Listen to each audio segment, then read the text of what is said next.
สบายดีเนาะข้าพเจ้าตุ้ยพ่อๆกันอีกแล้วมื้อนี้สำหรับมื้อนี้เราจะมาซ่อมแผงโซล่าจีนนะตอนนี้เราจะมาเว้าถึงไมโครชิปเลยเนาะไปจะได้ให้เราไปซ่อมพร้อมกันเลยเนาะสำหรับแผงโซล่าจีนนะโซล่าเซลล์ของจีนนี่อุปกรณ์อินเทอร์เฟซเซอร์คัทมันก็น้อยเดียวเนาะต่างๆแล้วนี่มีรีจิสเตอร์มีคอนเดนเซอร์จำนวนหนึ่งแต่มาตรฐานหลักของมันก็คือไมโครชิปตัวนี้เนาะ8 ขาตัวนี้ที่ได้โปรแกรมไว้โปรแกรมของมันก็มีการตั้งโมงตั้งปิดเปิดเท่านั้นเท่านี้ชั่วโมงเนาะแล้วก็เป็นการปิดเปิดออนออฟแล้วก็สร้างการให้ออนหรือว่าต่อไฟในเวลาที่มืดแสงสว่างเพราะว่าอยู่ในรีเซิเวอร์อยู่ในอินฟราเรดของตัวนี้ก็มีสภาพว่าเป็นไลท์เซนเซอร์พร้อมก็คือเวลาแสงสว่างมืดมันก็จะต่อไฟเวลามันแจ้งมันก็จะแผงโซล่าก็จะผลิตไฟแล้วก็จะสร้างให้ออฟไฟก็คือปิดไฟอะไรก็แล้วกันเนาะแต่ถ้าเป็นไลท์เซนเซอร์ที่อยู่ในอุปกรณ์ต่อเซนส์ดอก220นั้นจะมีเป็น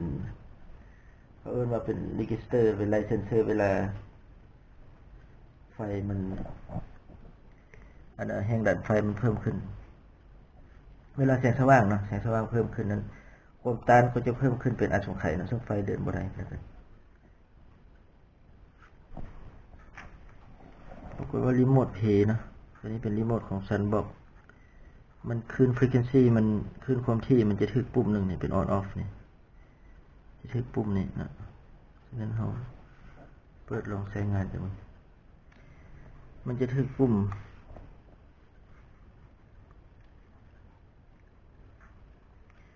on off จะถึกปุ่มนี้นะเปิดปิด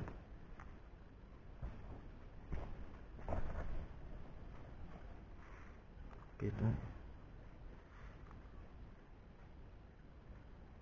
นี่คือเอาไฟ5 โวลต์เข้าไปนะแต่ว่าภาคท่านลิเธียมนั้นเจอลัดวงจรนะถ้าใส่ก็ต้องได้ใส่ท่านระเบิดเกิดจากท่านระเบิดตากแดดน้ำเข้าแล้วท่านระเบิดเราจะอุปกรณ์มันก็จะสำรวจจำนวนหนึ่งนะถ้าใส่ก็คือได้เลขไฟ5 โวลต์เข้าไปจะใช้ได้นะตอนนั้นวันนี้เรามาซ่อมแผงโซล่าการซ่อมแผงโซล่าของเราก็เริ่มจบไปแล้วเนาะก็ได้ใช้กันไปตามนั้นกันเลยเนาะเอาพบกันไว้ในช่วงต่อไปสำหรับวันนี้สบายด